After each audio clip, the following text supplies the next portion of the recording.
Amor, and I'm very excited to be back here. I'm very excited to be back here after 35 years. 35 years after leaving this school as a student. I still remember very vividly my first day in this school. It was a very eventful day. In 1987, the month of February, when I first reported here. It is an eventful day because when I arrived, I could not be enrolled. I had to go back home. And you know why? Because I didn't have mattress.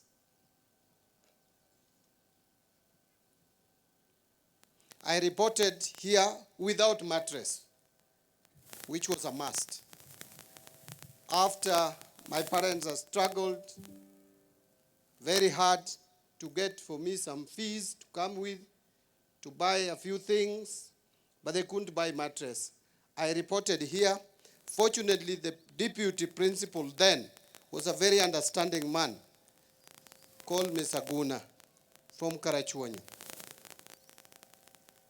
Even though he told me to go back and get mattress, but he promised that he would reserve my position until I come back.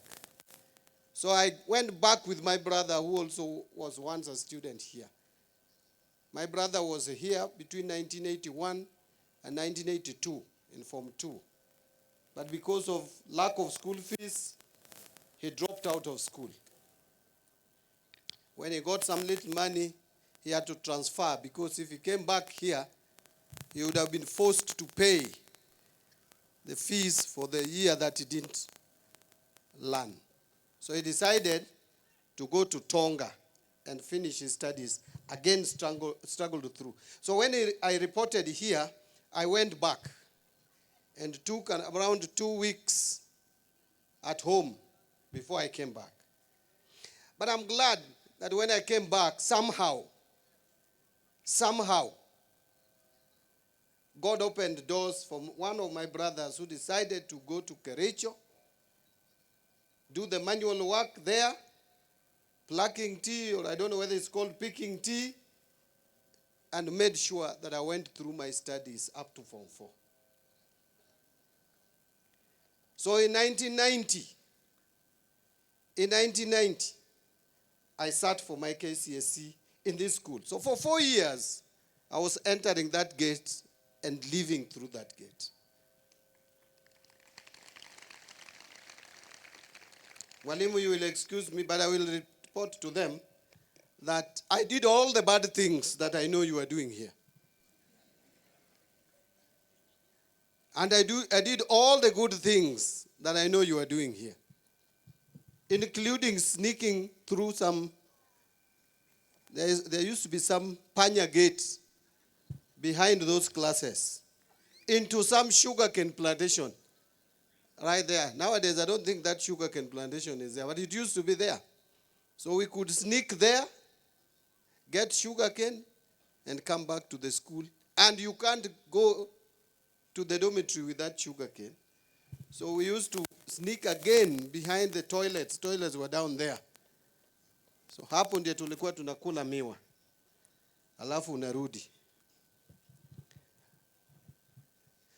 So this school, I know and when I came back here today, I wish you knew the kind of emotions that I felt in me. I felt like I was reunited with my birth, even though I didn't witness my birthday. I remembered almost everything in this school, including where I used to sleep. In the former dormitory. It's no longer a dormitory. I discovered that you people burnt that dormitory. Mefanya makosa sana, whoever did that. I know there were those students who were ahead of you. Whoever did that, shame on him, or definitely him. Shame on him. I used to sleep in Ribeiro 3 years. And I even know the position of where my bed was. But fourth year, Tom Mboya dormitory. And my bed used to be the first one after the cube. There used to be a cube for deputy captain. So that out of that cube, outside that cube, my bed was there. Right there. Anyway. Jonyuol. Atemo nyiso jougi nyithindugi. Nine an ka igni 35 mokadho. Kai mabede form 1, form 2, form 3 nyaka form 4. Pod an gi paro maliw gima neno ka gi gik manotimore ka nyaka gik mabeyo gi maricho mane watimo ka te anyalo paro. Kuma naninde ang'eyo, naninde dormitory moro ka ni Ribeiro. Kaita nindo Tom Mboya ika mogik. Tom Mboya to pod nitie, Ribeiro to no one. This is our foundation. That is why you see alumni of this school very proud of this school. This is our foundation. This school has produced me. This is a great school. This is not an ordinary school. By the way, I have refused to be associated with any other school. This is the school I am associated with. Some people have attempted, I don't know for whatever reason, to associate me with Rapogi. I never went to Rapogi. I came here for 4 years and passed through this school. Na nilifanya mtihani sikusaidiwa. No leakage. There were no more Kenya, whatever you call it nowadays. I don't know those things. We passed. 8 of us went to university. And I can see one of us, Odhiambo Ito. We were just 8 who qualified for university that time. Odhiambo Ito qualified, John Mbadi qualified, alongside other 6 people. This school is a great school. Odhiambo Ito is now a principal. I am here, the first cabinet secretary in charge of national treasury from this region, a former student of Kokuro. And I'm very proud of Kokuro. In fact, the former Attorney General and former senator for Busia County, Amos Wako, used to enjoy me. He used to ask me, which school did you go to? Remind me, which school was it? Because he went to Alliance. I told him, I went to Kokuro, boys, secondary school. Where is that? Is that someone's home? Or is that a school? But the reality is that Kokuro produced someone who could sit on the same table with Amos Wako, who went to Alliance High School, and many others. Now that the president wanted someone to help him to run this economy at a time when there were turbulence, he did not go to those former students of Starehe and Alliance. He came for a student who went through Kokuro boys. So Kokuro is great. Ama namna gani? Abiro waju nugidholuo mundu winji. So wanafunzi, I want to encourage you. Once you are in this school, you are destined for greatness. You are destined for greatness. Don't have ambition that is short. Make sure you aim higher. Aim to be bank manager. Aim to be CEO of a blue chip company. Aim to be president of Kenya. Aim to be ministers of Kenya. Aim to be governor. Don't aim for small things. I don't want to say which one, because kuna wengine watasema anadharau professions ya watu wengine. Sawa sawa? Don't aim for small. Go big. Kokuro is great. Can I repeat again? Kokuro is what? Kokuro is what? And when you graduate, join the alumni of Kokuro. Once you leave this institution, join the alumni even before you finish university. Because no one has told you that you can only be an alumni after you are employed. No, be an alumni of the school even when you are at the university. And even if you don't make it to the university, register as an alumni of Kokuro Boys, because this is a great institution. Jonyuol, nyithindu gi somo ka.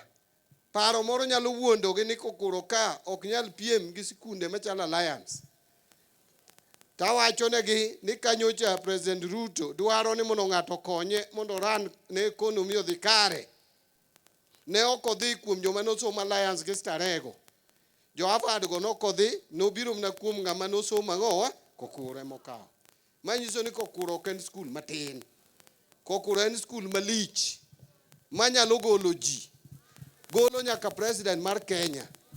Ndalo biro ma president mar Kenya biro bedo former student ma Kokuro. Donge mano ni kare? Koro momiyo biro ka.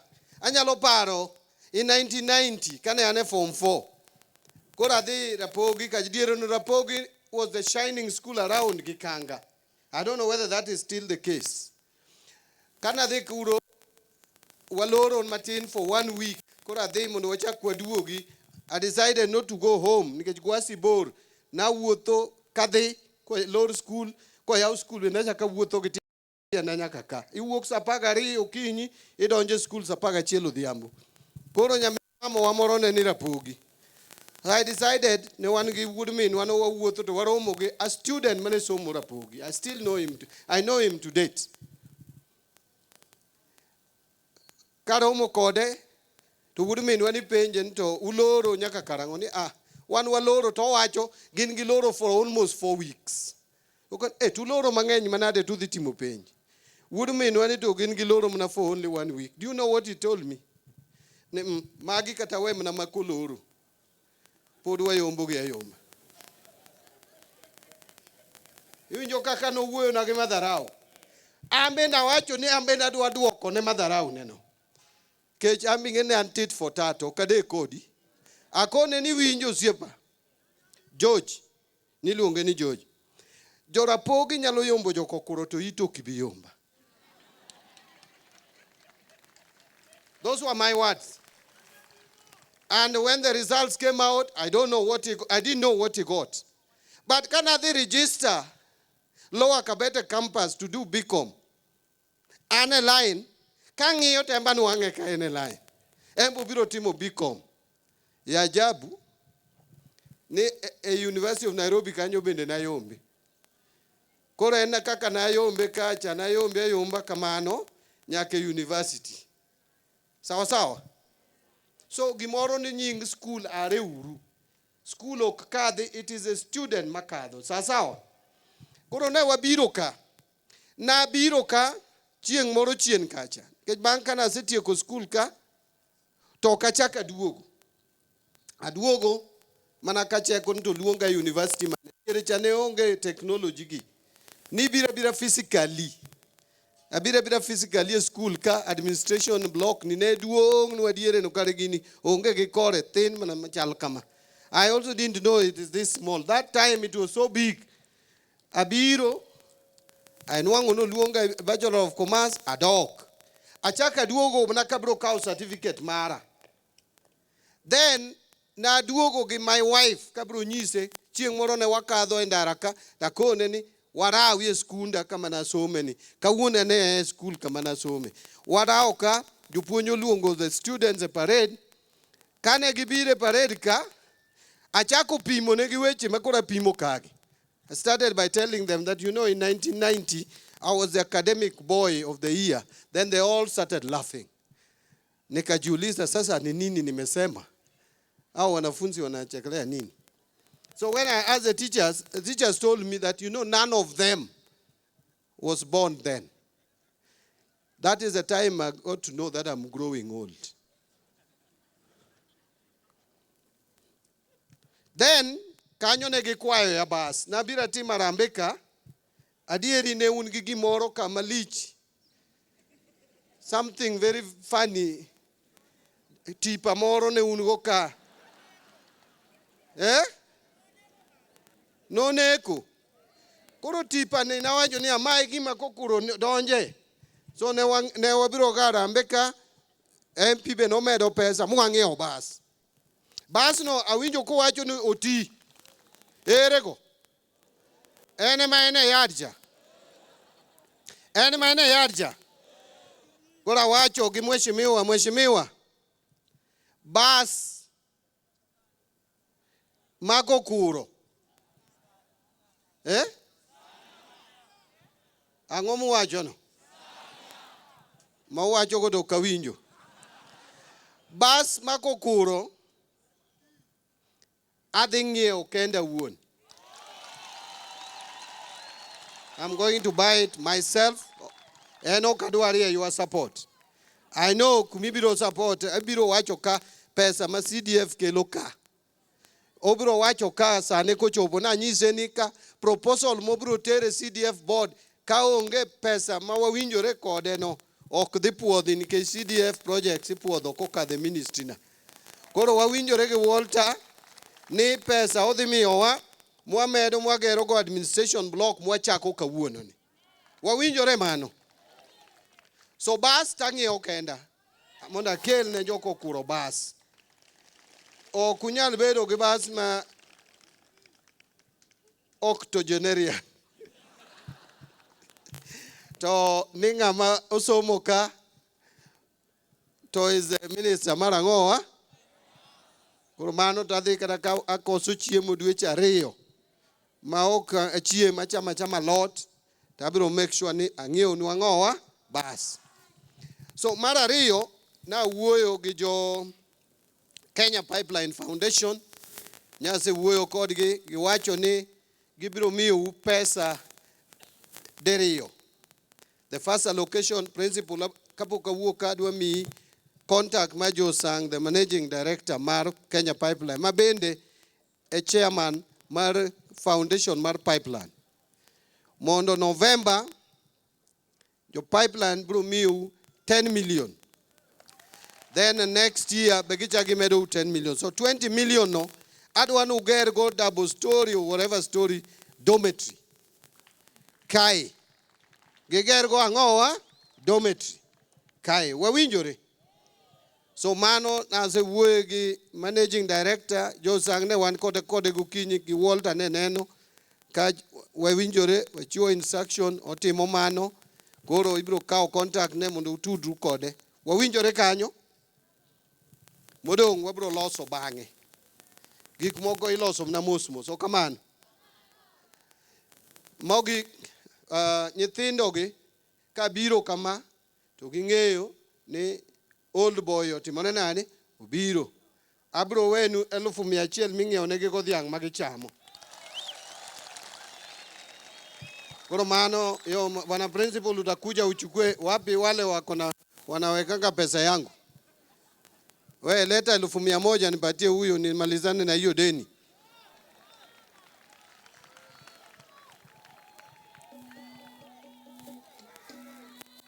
So hii ni ya wanafunzi. Wacha kuenda mbali. Kuja hapa. Wacha kuenda mbali. Kuna 50,000 ingine nitawachia walimu pia. So patia mwalimu 50,000. Walimu pia wakunywe chai. Si ndio? Kora ana paro ni adwa wacho wach na mogik mondo wadhi arambe mara moja. Uwinjo jodalawa. Sirikal wasebudho ne to sirikal wane iye. Onge gimoni wadonje wane iye. Emomiyo kwa wuoyo gi Walter tapenjo Walter ni ere ndara mone wago lam to Walter miya to kachaka par kendo diriyo. To waketo Kanyawanga kaluwo dede Madiaba dhi nyaka Odongo nyaka Rapogi mondo duogo kowira koko oriwre gi Judendi. Uwinjo wachno. Gino wakete budget masani idhi lose mana higa mar 2 nyaka nyo wadonje sirikande. Aneno ni kabede sirikande ni kata sirikal kakodhino 2027 be wachak wabede higa 5 kendo abedo kama ntiere ne higa 7 gik mwadhi timo ng'eny. Koro tich ni ewi temane matek mondo Mbadi omed bede sirikal kama ntiere ni. Formula no ine maweni. Banka tieko kanyo nitie kama dwaro. Babro dwaro ni ukowa kono. Uye ubro kowa kono. Uye ubro kowa kono. Ubro kowa. Ere jo moyie mabro kowa. To students ere jo moyie. Koro gima watim en sirikal masani ni wane ni to sirkal ma Mbadi ni e ni ere kaka wakonye mondo sud mbele, mondo Mbadi obed kuro, mondo waik Mbadi omak osiepe, mondo water Mbadi kama wadwa ni Mbadi odhiye. Mano biro mana timore ka chien ka wariwore pod wan oganda di achiel. Ber jatelo miluongo ni Raila Odinga momineno ka waluwe. Raila kotelo to ok oked gi joma ni bathe. Ji mang'eny mosebedo ka misrepresent and misreport Raila, like Raila otamogi grow politically. Raila ni emorengo ni e bathe ka to ok othiro rengo. Okonyo mana orengo. Kata orengo gore piny gi chonge pod ochunga chunga. Anyang' Nyong'o gore piny gi chonge pod ochunga chunga. Ochila Yako gore piny gi chonge pod Raila chungi. Mbadi gore piny gi chonge Raila chungi. Ng'ama ber machalo kamano nitie bende thurwa ka. Ji mang'eny dwaro ni ka en kamoro to joma ni e bathe to koro ok chak winjre. Kuneno ng'ama jatelo ma kamano mok dwa ni jomoko owuog e bathe, mano ng'ama rach, mano ng'ama thiro ji. En ok oromore ga luwa. Omiyo waluwo Raila. Piny luwo bedo gi ruoth achiel. Onge ruodhi mikiko. Raila ema waluwo bang'e to wago kode mbaka to omiyowa direction kaka koro osemiyowa ni koro ok wachak wachik itwa kuom ng'ama chielo. Jok mawacho ni Ruto tich otamo, onge president moro amora mosetie Kenya ka mosekelo gik moko e thurwa kama chalo kaka Ruto. There is no one asebedo piny ni aseneno. Onge ng'ama oseketo budget mar nderni e thurwa ka moloyo sirkand mar Ruto ni. Onge ng'ama oseketo chirni migero e thurwa ka moloyo sirkand Ruto. Omiyo wabedie sirkand Ruto, wabed moriwore kaka oganda, and mbele kucho. Ananeno ler mbele kucho kendo sulwe rieny. Ka ok inene to mano wachni. Ibiro fwenyo kodeko ka wachiegni chopo. To in ka be pod irito Kanan, ibiro neno minomolo kanyunja. Kanan wasechope, Kanan wadak mana kore iye. Gima koro duong' en gero udi e Kanan. Otherwise, miyauru pesa.